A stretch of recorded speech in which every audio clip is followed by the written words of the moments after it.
எட்டுத்தொகை நூல்கள் பற்றி பார்க்கலாம். எட்டுத்தொகை நூல்கள் அப்படிங்கிறதுல 8 நூல்கள் இருக்கும்.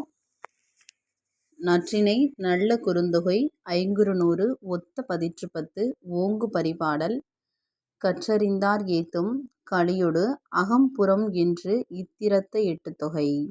இந்த 4 லைன் படிச்சுக்கிட்டோம் அப்படின்னா அது என்னென்ன நூல்கள் அப்படிங்கிறது நமக்கே தெரியும். இப்போ இதை எப்படி டிஎன்பிஎஸ்சிலலாம் கொஸ்டின் கேட்குறாங்க அப்படின்னா, எட்டுத்தொகை நூல்களில் ஓங்கு அப்படிங்கிற அடைமொழி உள்ள நூல் எது அப்படின்னு கேட்டாங்கன்னா இப்போ நம்ம பரிபாடல் அப்படின்னு ஆன்சர் பண்ணுற மாதிரி இருக்கும். அதனால் இந்த 4 லைனை படித்து வச்சுக்கோங்க. இப்போ ஃபஸ்ட் ஒன்று என்னென்னா நற்றிணை. இப்போ இதுக்கு நான் ஷார்ட்கட்டோடு தான் சொல்லியிருக்கேன். இப்போ ஃபஸ்ட்டு உள்ள இந்த பிளாக் கலரில் எழுதியிருக்கேன் இல்லையா, அது ஷார்ட்கட். நற்பண்பு மாறுவது இல்லை அப்படிங்கிறத ஞாபகம் வச்சுக்கிட்டோம் அப்படின்னா நற்றிணையோட அடிவரையறை என்ன, அதை தொகுப்பித்தவர் யார், தொகுத்தவர் யாருங்கிறத நம்ம மைண்ட்லேயே வச்சுக்கலாம், மறக்காமல் ஞாபகத்தில் வச்சுக்கலாம். இப்போ தொகுப்பித்தவர் அப்படிங்கிறது யாருன்னா ஒரு மன்னராக இருப்பாங்க. தொகுத்தவர்னா புலவராக இருப்பாங்க. இப்போ நற்றிணை அப்படின்னா நற்பண்பு மாறுவது இல்லை அப்படின்னு நம்ம ஞாபகம் வச்சுக்கிட்டோம் அப்படின்னா நற்றிணை அப்படிங்கிறதுக்கு நற்பண்புல இருக்கு இல்லையா, அதை வச்சு ஞாபகம் வச்சுக்கலாம். பண்புல பன்னாடு தந்த அப்படிங்கிறதுக்கு பண்ணு ஞாபகம் வச்சுக்கலாம். மாறன் விடுதிக்கு மாறுவது இல்லை அப்படிங்கிறத ஞாபகம் வச்சுக்கலாம். இப்போ 9லேருந்து 12வது வரைக்கும் நல்ல கவனமாக படிக்கணும் அப்படிங்கிற மாதிரி ஞாபகம் வச்சுக்கலாம். 9வதுலேருந்து 12வது வரைக்கும் உள்ள ஸ்டூடெண்ட்ஸ் நல்ல கேர் எடுத்து படிக்கணுங்கிற மாதிரி ஞாபகம் வச்சுக்கலாம் அடிவரையறை. இதை தொகுத்தவர் யாருங்கிறது தெரியலை. அடுத்து குறுந்தொகை. குறுந்தொகைக்கு ஷார்ட்கட் என்னென்னா குருமாவுக்கு பூரி இல்லை அப்படின்னு நம்ம ஞாபகம் வச்சுக்கலாம். குறுந்தொகைக்கு குருமா அப்படிங்கிறதும் அதை தொகுப்பித்தவர் யாருங்கிறது தெரியலை, தொகுத்தவர் மட்டும்தான் இருக்கார். தொகுத்தவர் யாருன்னா பூரிக்கோ, அதனால் குருமாவுக்கு பூரி இல்லைன்னு ஞாபகம் வச்சுக்கலாம். இதோட அடிவரையறை இப்போ 4லேருந்து 8. இப்போ மினிமம் சில பேர் 4லேருந்து 8 வரைக்கும் கூட சாப்பிடுவாங்க. இல்லை 4 வயசுலேருந்து 8 வயசு வரைக்கும் உள்ள குழந்தைங்களுக்கு இது ரொம்ப பிடிக்கும் அப்படிங்கிற மாதிரி நம்ம ஞாபகம் வச்சுக்கலாம்.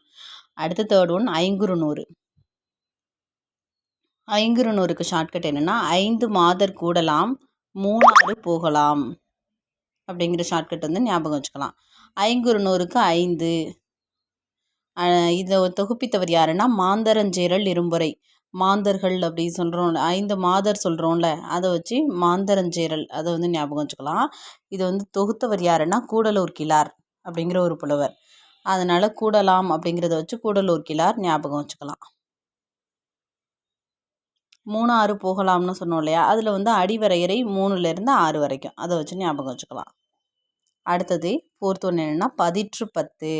இந்த பா வரிசையில் வர பதிற்று 10, பரிபாடல், புறநானூறு இது 3க்குமே என்னென்னா தொகுத்தவர் தொகுப்பித்தவர் யாருங்கிறது தெரியாது. அதனால் இந்த 3க்குமே என்ன ஷார்ட்கட் வச்சுக்கலாம்னா பாப்பாவுக்கு ஒன்றும் தெரியாது அப்படின்னு ஞாபகம் வச்சுக்கலாம்.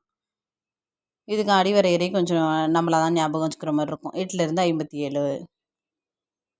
அடுத்து பரிபாடல். பரிபாடலுக்கும் சேம் ஷார்ட்கட் தான். 25லேருந்து 400 வரைக்கும் அடிவரையறை. இதுக்கும் தொகுத்தவர் தொகுப்பித்தவர் கிடையாது. அடுத்து கலித்தொகை. கலித்தொகைக்கு ஷார்ட்கட் என்னென்னா களி சாப்பிட்டால் உடலுக்கு நல்லது அப்படின்னு நம்ம ஞாபகம் வச்சுக்கலாம். இதை தொகுப்பித்தவர் யாருங்கிறது தெரியாது. தொகுத்தவர் யாருன்னா நல்லந்துவனார். அடிவரையறை 11லேருந்து 90 நம்மளாக தான் மனப்பாடம் பண்ணிக்கிற மாதிரி இருக்கும்.